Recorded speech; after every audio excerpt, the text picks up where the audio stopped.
Hello everyone, you're welcome to this edition of The Inside. We are coming to you from our headquarters in Cameroon's economic capital, Douala. I am Babla Jonathan. Today we are analyzing and answering the question, what is happening to democracy in Africa in 2021? An American non-partisan, independent, non-partisan member organization, think tank and publisher, Council on Foreign Relations wrote, I quote, a democratic decline accelerated by the COVID-19 pandemic is underway in sub-Saharan Africa. More Africans live under fully or partial authoritarian state today than at most points in the last 2 decades. And it went further to say even before the pandemic, an increasing number of African heads of state had moved to undermine term limits and rig elections to remain in power. With regards to this, the organization made a prediction, and it said, I quote again, as governments across the continent become, with some exceptions, more authoritarian, Africans will be increasingly alienated from those who claim to represent them. Political instability can manifest itself in severe episodes of violence, as it's already happening in Ethiopia, Mozambique, and Nigeria. And this is what has been happening with a wave of coups sweeping across West Africa, coups and instability or political instability, and with the latest case being that of Niger Republic, where the military overthrew democratically elected President Mohamed Bazoum and seized power, and has since then resisted international pressure and even military intervention, threats of military intervention from the ECOWAS leaders. And the leaders of the West Africa regional bloc have been struggling to handle the case of Niger,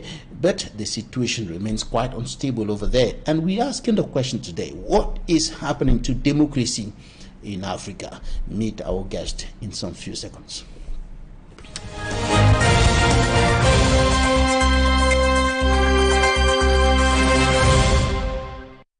Our first guest today is Jacques MABOULA. He is a politician, president of Republican Alliance political party, former mayor of Yabasini Division, Littoral region of the Republic of Cameroon. You're welcome to the program. Thank you, Jonathan Babila. I'm very happy to be here today. I wish the best to all Cameroonians nationwide, so that we all put our energy and our strength to build a new nation with new hope and a solid unity, so that Cameroon become pride of our inheritance. Right, and joining us from Cameroon's political capital, Yaoundé, is Professor Willibroad.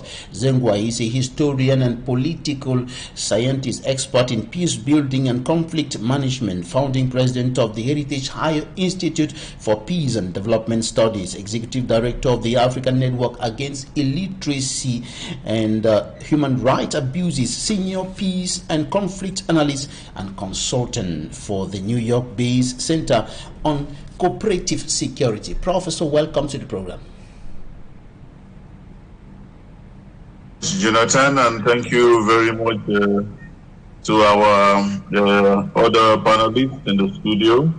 I sincerely want to appreciate your program and extend my sincere regards to all your viewers.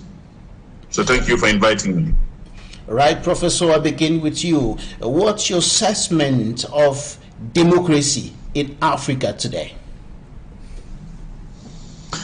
Well, that is going to be a very trying question, because when we talk about democracy, it just depends on what democracy we are talking about. Let me run first to state very clearly that no two countries practice exactly the same form of democracy. Israel has a different style of democracy. Italy has a different style of democracy. The UK, the US, they have different tenets of democracy based on their local realities. And therefore, Africa as a whole also has our own tenet of democracy. What we should state clearly here is that there is a sharp difference between what the Africans traditionalists would consider as democracy and that democracy which is being imposed from the West. But if we consider democracy to be popular governance, that is that governance which is supported by the greatest majority of the people, then we are going to say very clearly that there is either interpretation or misinterpretation of what democracy should be. And that is the real confusion in Africa, in the current spectrum, because maybe we want to be able to carry on the multi-party competitive politics as perceived by Western democracies or the African-style democracies. Professor, where is the line between what can be qualified as African democracy and what is being imposed by the West, as you said? Well, there is a tenet. With the African democracy or democratic system, we are talking about kingship, which is some sort of generally supported by the greatest majority of the people. What I'm trying to say is that if we have to consider the Bamum culture or the Bamum kingdom, then we can say that there is some element of democracy because the greatest majority of the people of that kingdom recognize a leader. That is democracy by the African standards, where the people stand with their leader. But of course, with the other tenets of democracy where we are talking about competitive politics or multi-party politics, it is anew in Africa because we have issues of human rights, we have issues of term limits, we have issues of democratic governance, we have issues of elections, which are abound in Africa. And that is why many African leaders pretend to be Democrats, but they come in with the tenets of autocracy, trying to maintain themselves in power for a very long time. So there is confusion there. In some countries, we talk about term limit. In some other countries, we don't consider term limit, and we all think about democracy. Now, who are those responsible for the democratic tendencies in Africa? Now, if we consider the West, do the West actually insist on equal punishments for equal crimes committed in terms of not respecting democracy? You see, that is it. Let us consider the case of Niger and the tendency of the drive towards military coup d'etats. The question is, many people will say these coups are against constitutional norms or democratic norms. But what about those who carry on civil coup d'etats, who change the constitution and they are being supported to stay long in power? I think there should be equal punishments for equal crimes committed. Any civil ruler or president who single-handedly changes or influences the changing of the constitution is also staging a coup, because that president will not be working with the general interest of the greatest majority of the population. And therefore the coup plotters, if they have the majority backing of their populations, and it is clear that the interest of the population, that national interest is being safeguarded, then we have to redefine what democracy should be. All right. Now, looking at the fundamentals of democracy in terms of governance, leadership, human rights, and all the other aspects that we can cite, the question today is, what is happening with all these aspects of democracy, all these fundamental aspects of democracy in Africa? What is happening? Why is it that there is a decline in the practice, in democratic practice in Africa today?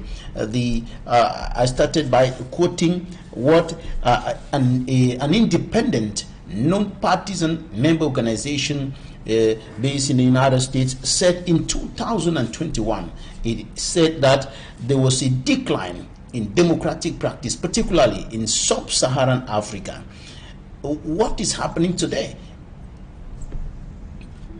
Well, what is actually happening today, I can summarize it to greed, internal and external greed. Internal greed would be coming from those who have decided to sacrifice their populations for selfish aims, and they want to defend and protect and stay long in power with sometimes Western influence. Let us not forget that most African leaders are leaders today, be they democratically elected or not, because they have a backing from some of the greatest democracies. And if we move to external greed, we should be able to clearly see the Western powers getting people to stay in power long enough to defend their interests. And this interest will not be less than the search for minerals. So the Western leaders can pretend and preach democracy and maintain African leaders long in power, so long as those leaders are dishing out the natural resources for almost free. Now, whenever there is any leader, call it a Pan-Africanist leader or a nationalist leader, who questions the exploitation, the domination, the neo-colonial tendencies of the Western powers, those leaders will be tagged as non-democratic. So you see, in this notion of democracy, there is the game of feminine interest, because the Western leaders, the Western countries who pretend to actually promote democracy do not mean what they say, and they do not say what they mean when it comes to the real precept of what democracy is or what democracy should be. All right. Now, I come to you, Jacques MABOULA. You're the president of the Republican Alliance political party, and you are a former mayor. What do you think about the declining democracy in Africa? What is the cause of this situation of decline in democratic practice in Africa today? Okay, democracy is a result of citizenship maturity. What happened in the year 60 was the roadmap of what is happening today to Africans. Our independence were fake independence. That is, the colonial masters going, they were replaced by the first the first colonized citizens as president of our nation. They were given tools to control and rule the citizen in a manner that the citizen will obey and respect the colonial master, just because they wanted to control African resources. And what happened at that time was that they will provide means, military means, financial means to the representatives of the colonial master to provide welfare or food to the citizens. And that's what happened since 1960 up to now. While we are asking for more freedom, more welfare, we are asking ourselves why with this globalization there is wealth everywhere in many nations, while in Africa there is only poverty, dictatorship and so on. That's why today we are facing systems that are fighting each other to tell Africans you should get free, because in 1960 you were not free. Our democracy is facing the globalization, how can I say that, light. Globalization light brings us the conscious of becoming free, the conscious of becoming pride of our nation. That's what is happening actually. That is just like there is the pains of a new birth in Africa, pains of a new delivery in Africa. Our democracy was fake at 1960. There is a building up of democracy actually with the globalization effect. And today, Africans are asking the right question that were supposed to be asked at the 1960s. As I said so, I do believe Africans have an opportunity to put the solid foundation of this democracy, true democracy, actually, and the time is now. If we don't do that, we'll become colonized as our forefathers. We will become slaves, because slavery has never stopped. Slavery has become institutionalized, and you can work, you can go everywhere, but when you see your salary, you see the way you are working, you just realize that the chains are not visible, the chains are still there, and that's why our youth are trying their best to go elsewhere, that is crossing desert, seas, and others, to go abroad, because when you see, you compare the salaries of Africans with salaries of Canadian, American, European, and so on, the result is that we have been fed just like goats and cattle. It's a very big gap. Now, yes. At a certain point, there was something like growth in democratic practice in some African nations. Senegal was one of them, and the NDI, the National Democratic Institute for International Affairs, actually indicated that Africa was taking an upward move in terms of democratic practice. But of recent, even Senegal, that was an example of democracy in West Africa, is taking another direction. Is taking a contrary direction. We have the opposition leader Ousmane Sonko, who is in detention till now, and his health is deteriorating, and there have been a general outcry of manipulation to keep him away from the upcoming elections and other things like this that are happening, and people are now rising up against the leaders in the different countries that we know in West Africa where there are coups. Niger Republic, we have other countries around, Mali, Burkina Faso, and all the rest. What explains this downward movement? I cannot say downward. It's a rise up of a new conscience of political engagement. You know, when you take the case of Senegal, Macky Sall just came like a new hope. And later on, the citizens realized that it was just a man sent by the colonial master. And they decided to put him down. While other leaders tried to take conscience of the fact that we need to go forward with our revolution initially. Because Macky Sall was the product of a revolution, a nation revolution in Senegal, but he compromised himself.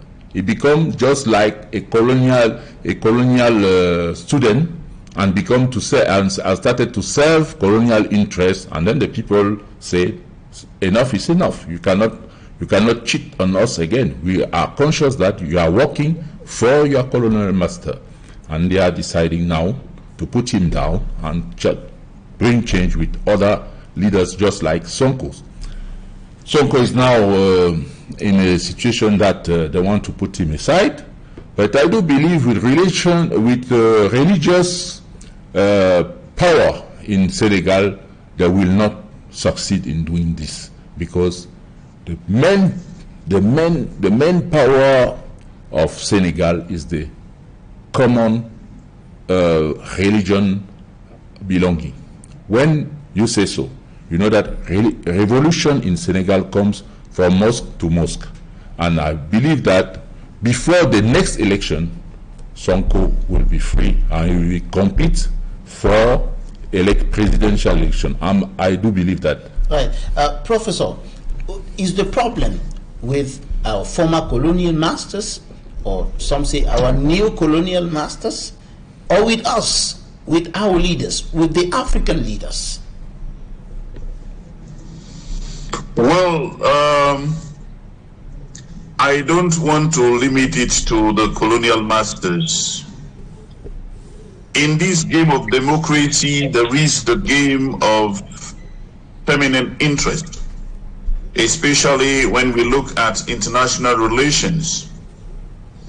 The former colonial masters and the new colonial masters, because we had the real colonial masters which colonized African countries, and we have the new colonial masters who had no colonies before, like China, like Russia, like many others, like Japan.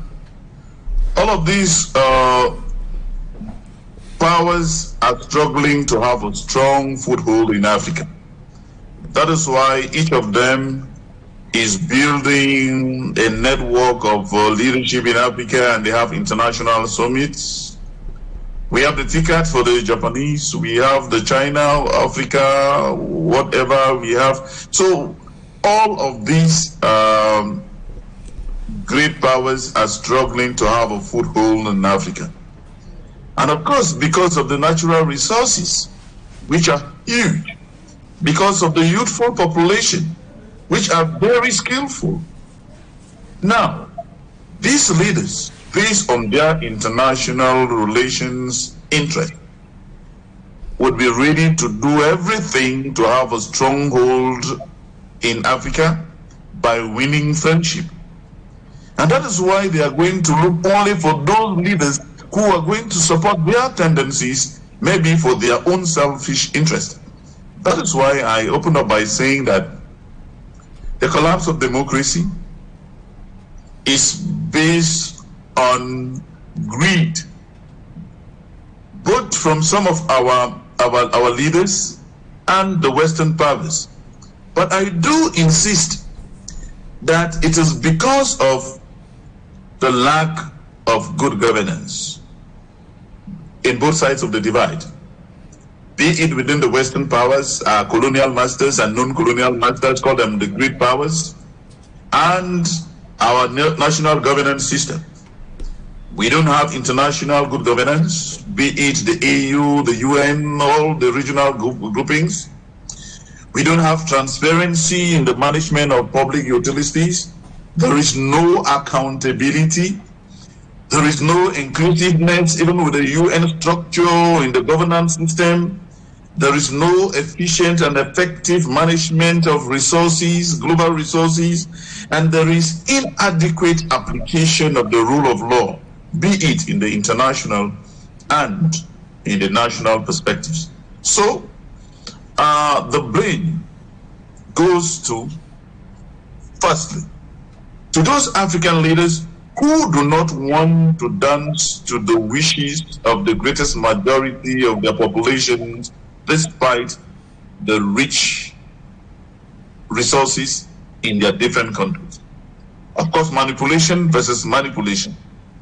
So you understand that it is high time the African youth, the African leadership, do what I call a radical nationalism. Radical nationalism would mean holding the public officers responsible, holding the international partners responsible. I think the African countries through the AU should decide what friends to make, and they should be able to have ownership over their natural resources in order to know how to renegotiate friendship. Because if we do not have a strict renegotiation of friendship, then the game will almost always be one-sided. Considering our currencies, it is international thievery to consider that a dollar of US dollar could be several CFA francs, about 500, 600 CFA francs. There is no justification that a euro is about 600 francs CFA with the raw materials that Africans have. If if we are talking about inclusiveness, transparency, the rule of law, then we are going to see African countries all equally join the permanent membership of the UN Security Council. So what we are saying generally is that the international community as a whole is maybe incurably corrupt, and the tendency would be to work for the interest of the greatest majority of their citizens against those people who have the natural resources. There is no reason why while gold is exploited in the Democratic Republic of Congo and transported out of there without mining. Get to the eastern region of Cameroon with a huge mineral deposits. I think you and I know that is one of the poorest regions of the Republic of Cameroon. The question is why? Why do we transport the timber, huge forest reserves, empty, and cut it away to European countries? Can any one European country tell us why they are not transforming the raw materials in the African soil in order to create employment? Now, I think these are questions that the new leadership, the youthful leadership of African countries as a whole, through the AU, should be able to address without any fear or favor. And I think, Babila, that the media has a great role to play. What is the role of the media in disseminating good information? The information about the resources of Africa, the information about the exploitation of Africans, the rich information about what should be done with the black power.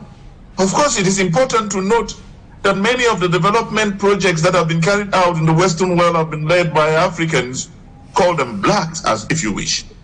Now, the media has a role to play in order to inform without overdoing the new leadership, the youthful leadership, and through the educational system in order to decolonize the mentalities of Africans, African leaders, so that we should all be able to get to a point where we should be able to say, let us stop here and we renegotiate what friendship should be, what international cooperation should be.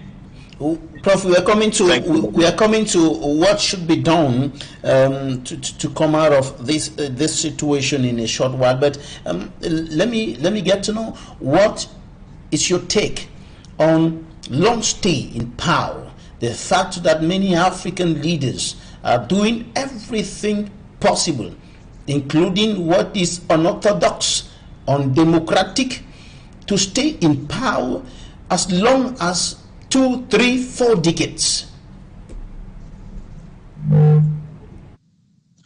I would rather say, Babila, that these African leaders who are doing everything to stay in power for 1, 2, 3, 4 decades have the support of their Western friends and allies, to whom they have sold the subsoils, the mineral deposits of their countries.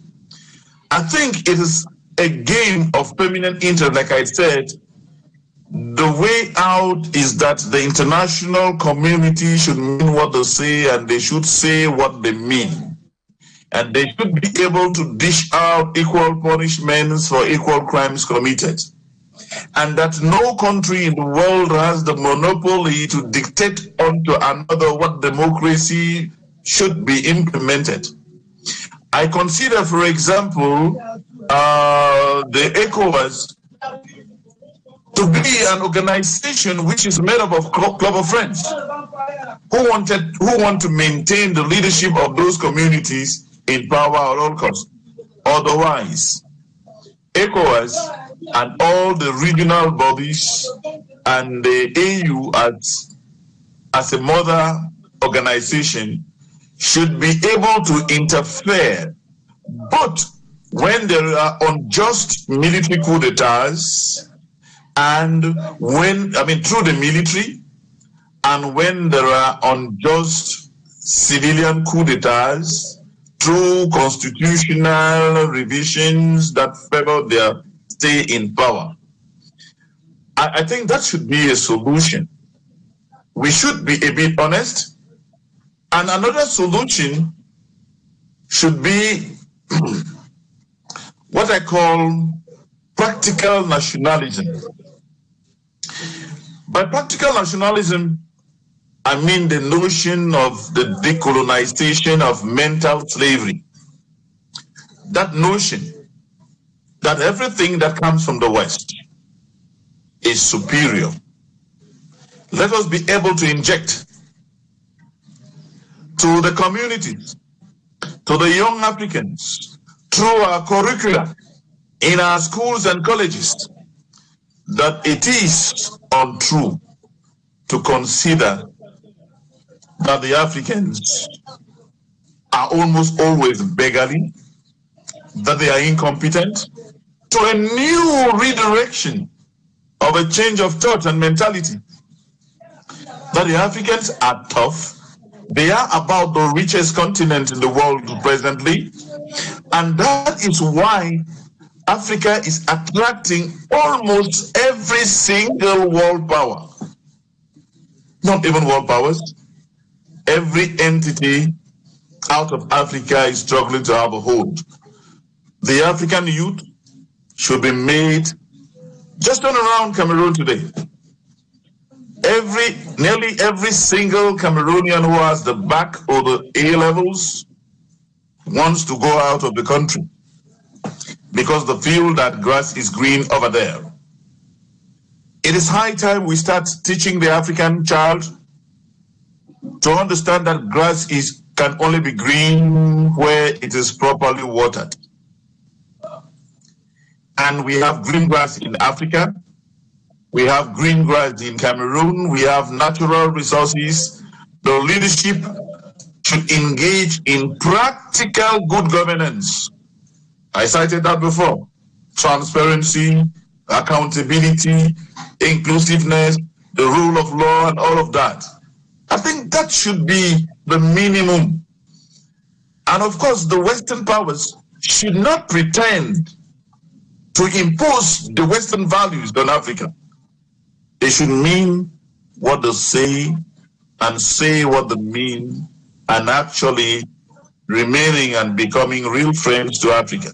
Of course, let me state here too that there are many European powers who are struggling to become real friends of Africa and are trying to engage in some diplomacy of truly win-win relationship, where the win-win relationship will not be one side over-exploiting the other. Prof, I'll come back to you shortly. Now, can all of what Prof is saying now be done in a situation where we have something that looks like a yoke on many of our African leaders? Some analysts have been reading within the lines of the actions of ECOWAS in its management of the Niger Republic crisis, and saying that there are external forces that are pulling the strings under the table in trying to engage Africans against Africans using ECOWAS, notably referring to the threat of military action and other sanctions that have been imposed this far on Niger Republic. Can African leaders take the bull by the horn and change this situation and go to the way and take to the way of good governance that will enhance the living conditions of Africans? Yes, I think everything relies on in our hands, actually. You have two systems fighting each other. You have the Russian, the BRICS system, and the European-American system, what we call Occidental system. They are fighting. Now it's for Africans to to be wise and take, as you said, the bull by the horns, so that today becomes a new birthday for Africans. A new birthday, why? Because today we are harvesting what we seeded in 1960, and we had leaders that were chosen just to provide enough resources at cheap prices, while the people were becoming slave and slave every day. Today we need a new organization because if we don't organize ourselves, the old system will survive. We need this old system to die, because the old system were implemented such a way that all Africans were supposed to work for the colonial masters. And in Western Africa today, you have Nigeria with some courageous leaders that decided it's the time for us to change the system. And I think in Central Africa also, we should have some leaders able to say it's time for us to change. But is it possible in Africa, Central Africa? I don't believe, because in Central Africa, can they break loose from the colonial yoke, from the yoke of the West that seems to be keeping many of them in a kind of a cage, preventing them from taking real actions that will change things on the ground? No, you start having courageous leaders when the people is ready. Because in Africa, for example, in Central Africa, mainly Cameroon, Central African, Francophone areas, you will have a population that is only waiting for food, for money to vote. There are many youth here that young people that don't even vote, that don't even have voting cards and so on. When the people is not ready, nobody will risk his life for these people. If you don't vote, don't blame others to vote, or don't blame the system, because everyone is responsible of his destiny. When their votes are rigged, when their votes are manipulated in favor of the regime or those in power, those who want to keep their hands on power for decades, what should they do at this point in time? At this time is that we must know that an individual cannot fight a system. And what is the problem in our nation and in Francophone areas? Political parties are individuals' belongings, and they are trying to find a system that has roots up to France, America, and so on. You cannot kill leaves and believe that the tree will die. You understand? It's not because the leaves are old that you believe the tree will fall. After the fall down of the leaves, new leaves come up. And in Africa, in Central Africa, in Cameroon, you are just thinking that when the leaves will fall, the system will change. Whereas the tree is still there with all the roots, based in France, based in America, and so on. We need to understand that system fights system, not individual fighting systems. It's not possible.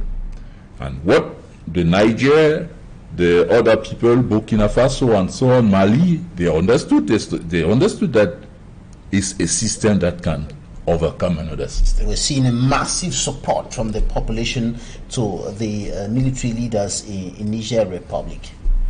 Yes, because some leaders prepare the population to rise up as one nation. We need to do that here. But in our situation, we have ethnical division, language division, religion division, tribal division, and so on. When you want to talk with someone, they will tell you, oh no, it's Bamileke, that one is Betty, and so on. So everyone is fighting for his personal career, personal success, personal interest, and so on. We cannot build a nation relying on individual careers, individual and selfish interests. We cannot build a nation with selfish interests. We cannot definitely build a continent like Africa with the selfish interests of different leaders across the nation. We need to go the way of Kwame Nkrumah and the other Pan-Africanists. That's what you're saying? Yes, absolutely. We need to have a nationwide conscience in every citizen, so that when you are thinking, you think global interest, not individual interest. You need to think about the road, the salaries, the healthcare system, the school system, and so on, for everyone. When you start thinking so, there is an interest for all tribes, interest for all region, interest for all division, and so on. We can do it, but that takes time to educate the citizens. Right, I want us to go to the newsstands now. We got to take a look at what the newspapers reported this week. Let's see what the newspapers reported this week with Immaculate Fogwe.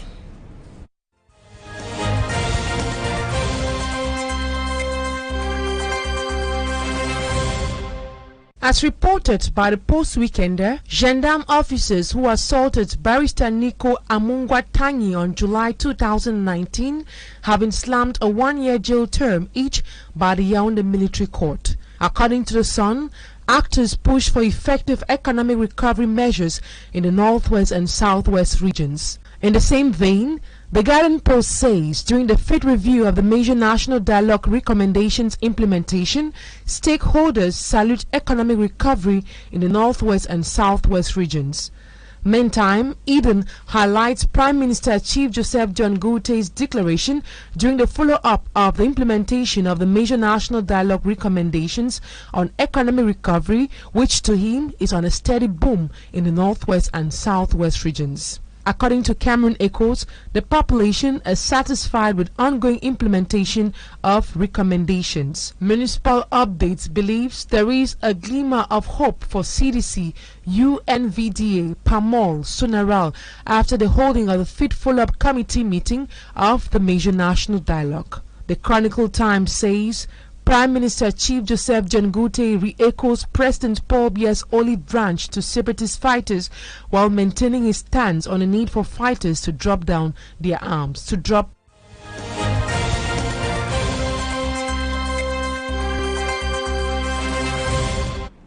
Thanks, Immaculate Fogwe, for the press review. Professor Willibroad Zengwa, what do you think about the manner in which ECOWAS is handling the Niger crisis, particularly the aspect of military intervention that is still on the table of the leaders?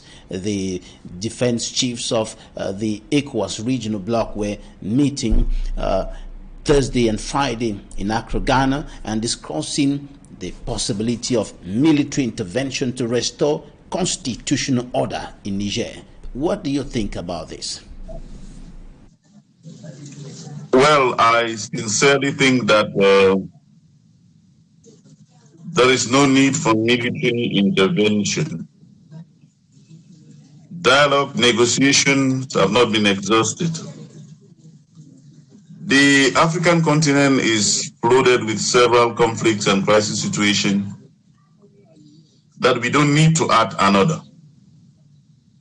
And of course, even within the ECOWAS countries or member states, many of those declaring the war are politically not stable internally.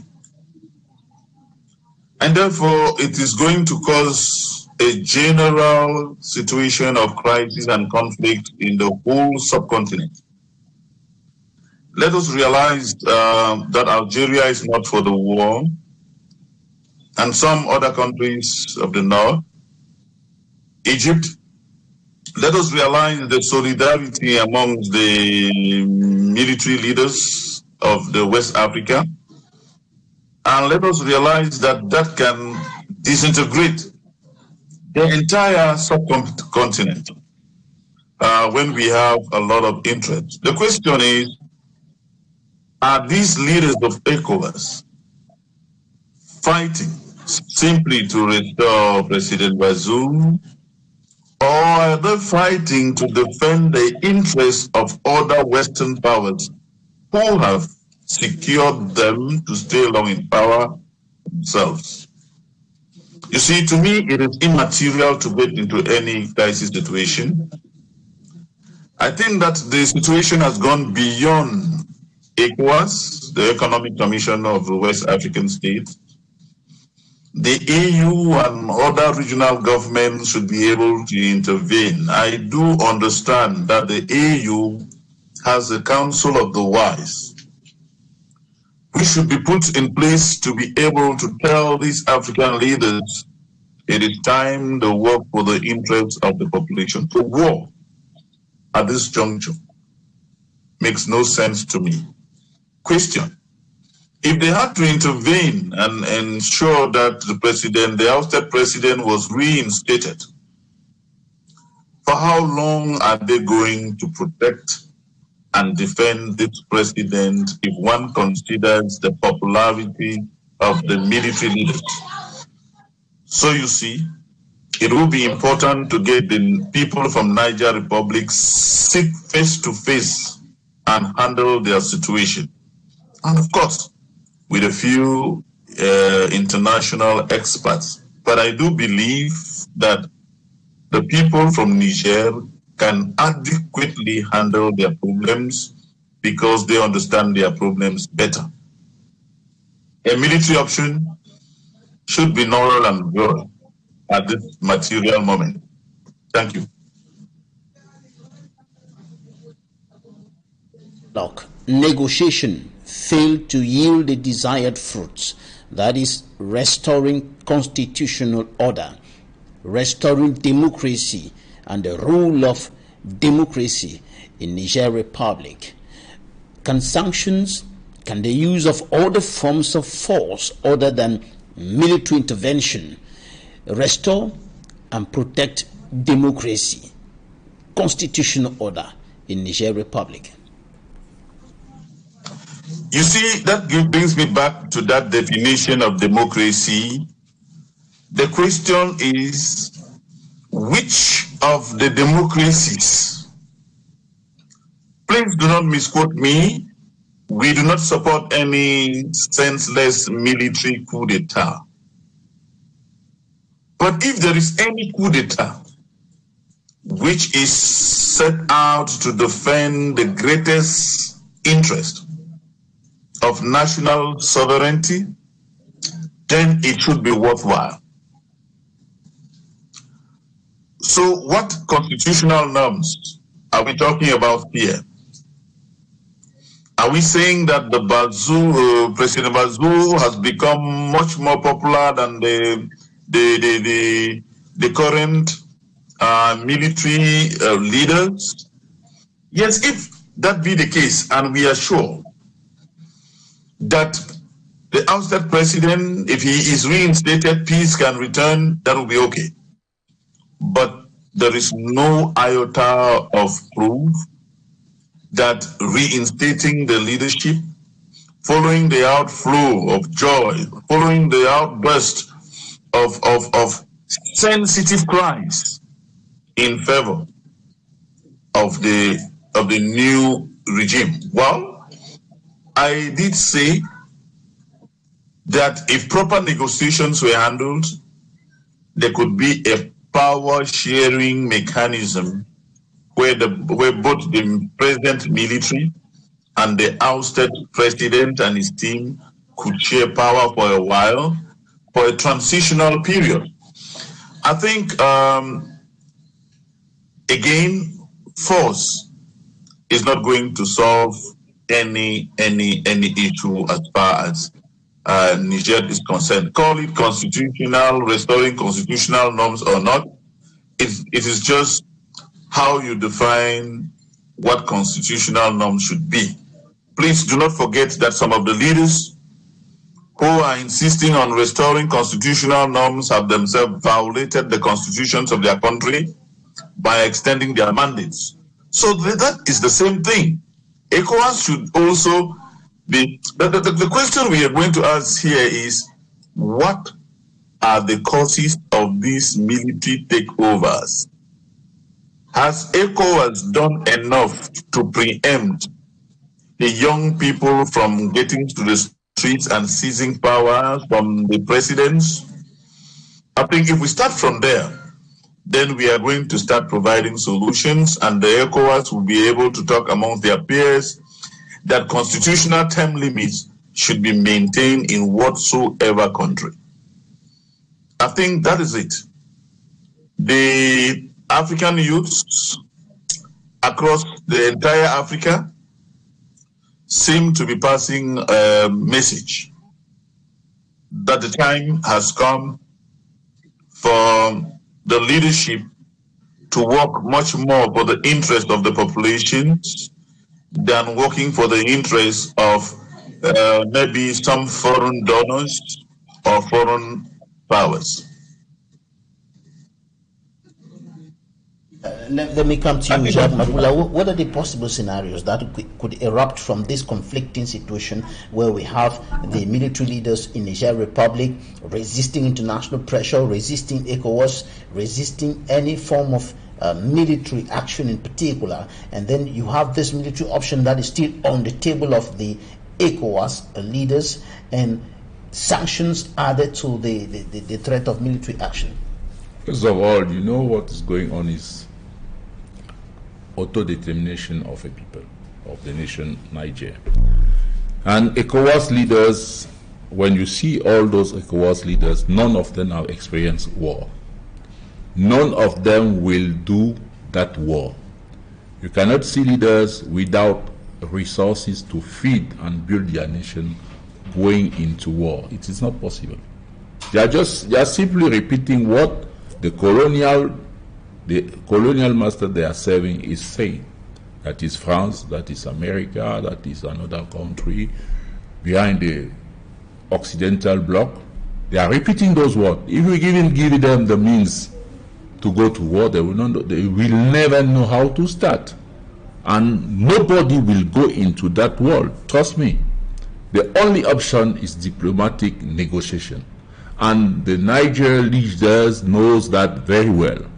They have experienced war, but none of Ivory Coast and so on will try to go into that war, because once you give weapons to military, you are not sure that those weapons will come back to your presidency.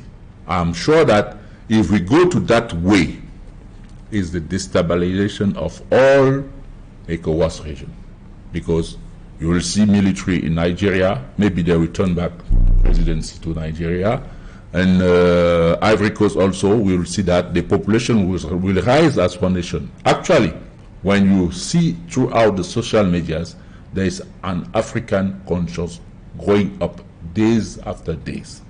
So I do believe France, America, and other Occidental blocs will never risk to go into that war, because it would be signing the debt of all these colonial masters in Africa.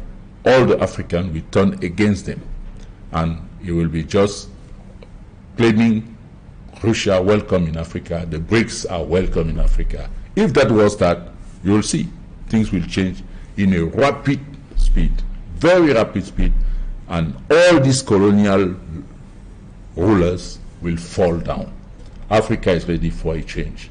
But if those speaking what the colonial masters are saying try to go into that war, it will be really a new rise up of Africa and a real independence process building up today. Right, let's take some interviews and we'll be back in some few minutes. These are interviews of the week.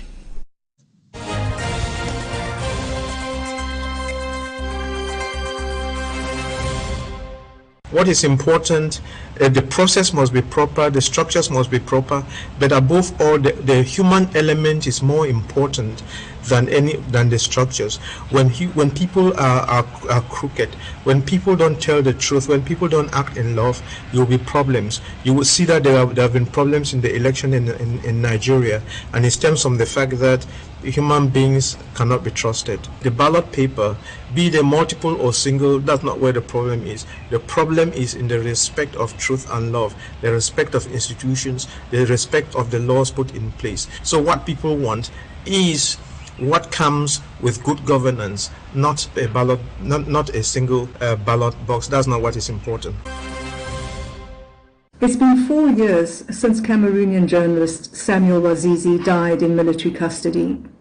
And despite President Paul Biya's promises of an investigation, there has been no credible inquiry or any sort of accountability for his death. Cameroonian authorities covered up his death for 10 long months, shocking the world with its cruel and inhumane treatment of a popular broadcaster. After all these years of lies and obfuscation, it is time for justice for Samuel Wazizi and much needed closure for his family. You know that Agile and Son are not strong to receive heavy load. And then the problem is to respect the dimension given by those who make the calculation before. I don't know if those who realize the route here in Douala respect those dimensions. I'm talking about the thickness of route. Because after degradation, when we went to the area that the degradation is, we discovered that the thickness is not respected by those who realize the route. Those who control works, are they doing their job well? I can talk about the materials used for control of those rules. Is not a good material. If we have to talk about amount, I'm talking to corruption. If you sign for, it's an example, you have to build a route here in Bonaberi. You see the amount on paper, 10 million, 30 million, it's an example. And you sign for 10 million, and after they give you 5 million for the same work. How can we do? You have to work for the amount that they give you. You cannot go over or cannot take the money from your pocket to. That is a problem here in Cameroon. They give me 5 francs. I have to work for 5 francs.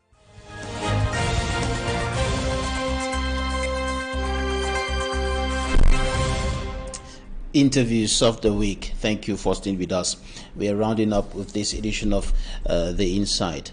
Professor Willibroad DZE-NGWA, if there were 3 words that can change things in Africa, that can enhance democratic practice, whatever be the form of democracy, that can enhance governance, that can enhance leadership, that can enhance the provision of basic social amenities in African countries today, what will be those 3 words?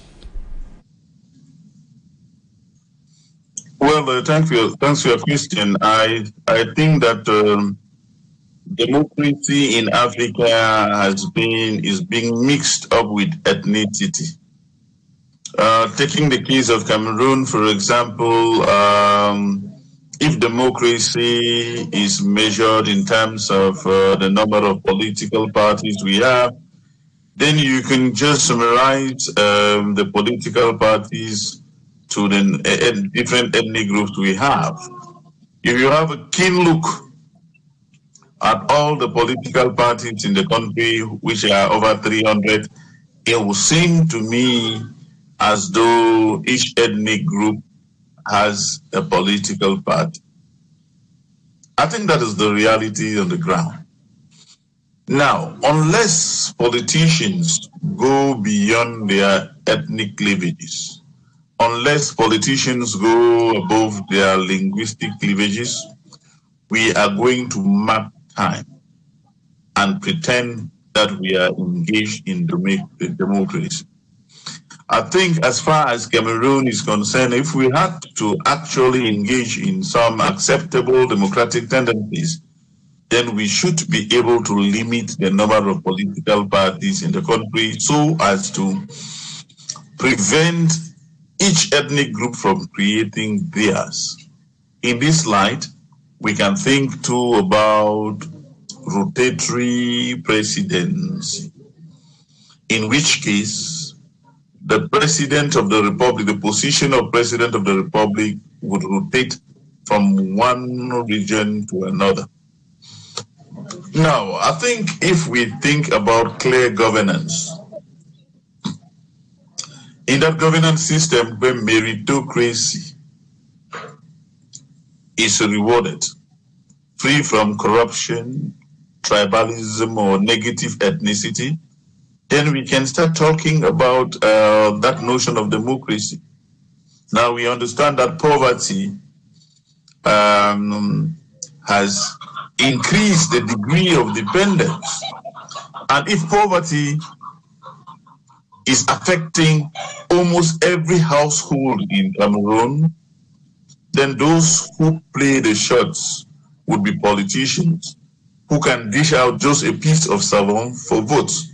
So the people are supposed to be empowered economically in order to defray them from being exaggeratedly dependent on politicians. I think these are some of the practical things that should be done. If we have a respectable middle class, where people have 2-3 square meals a day, where people have businesses which flourish, then we can start thinking about democracy which is not based on dependence. Then the politicians will not be able to promise salt, rice, Maggi cubes for votes. I think we need the population to be empowered. We need enabling environment for people to do business, for people to invest, for people to be able to count on themselves. And of course, this I think can add up to encourage democracy. Because where there is corruption, where there is voter apathy, you know, some people don't even think about political sensitization. Some people don't even think that voting is important because they're already sure that in the next presidential elections, maybe if the current president vies to become president, he will win because mechanisms have been put in place to protect him. So what we are saying is there should be equal opportunities to every single son and daughter of this country to vie for the highest office, to vie for any position, for mayorship, senatorial. It shouldn't be based on, I don't know, the beck and call of an individual or politicians. I think we need greater political sensitization if we want democracy to flourish. You just said now transparency, good governance, and economic empowerment of the population. Jacques, MABOULA, where is the door out of this cycle of political, socio-economic turbulence in African nations today? Social destabilization in Africa comes only from one thing. The youth are jobless. And our party provides a new policy that is one citizen, one job, to provide human dignity to all citizens so that we can be free to vote. We will never more vote for a food, a fish, a bread, or a beer. One job for one citizen help us to fill the promises of our national motto, that is peace, work, fatherland. Work provide peace, inner peace in every family. And you brought up a strategy in agriculture particularly. Agriculture is the first step to our freedom. Food sufficiency is the base of freedom of all nations. A hungry nation is an angry nation. I do believe through agriculture we could go into industrialization and autonomy of our nation. If we fail that, we will fail all the trust in our nation. That's why I'm proposing to all the Cameroonians let's join our effort to fulfill the food sufficiency through new jobs for youths everywhere, in rural areas to the urban housing. This has become possible with only 10 billion for each division. With 58 subdivisions, we have 580 billions to be provided to all these areas, and we can build a new emergency, a new trust in our nation, so that our unity becomes solid like a rock. Jacques MABOULA, politician, president of Republican Alliance political party, former mayor of Yabasi, thank you so much for your time. Thank you, Jonathan. Professor Willibroad, DZE-NGWA, political scientist, historian, peace and conflict resolution expert. Thank you so much for being part of the program today. It's always my pleasure talking with you, Jonathan, and your team. Thank you very much. Thank you, dear viewers, for staying with us. That's it for today's edition of The Inside. Do stay with us on Equinoxe Television. Goodbye.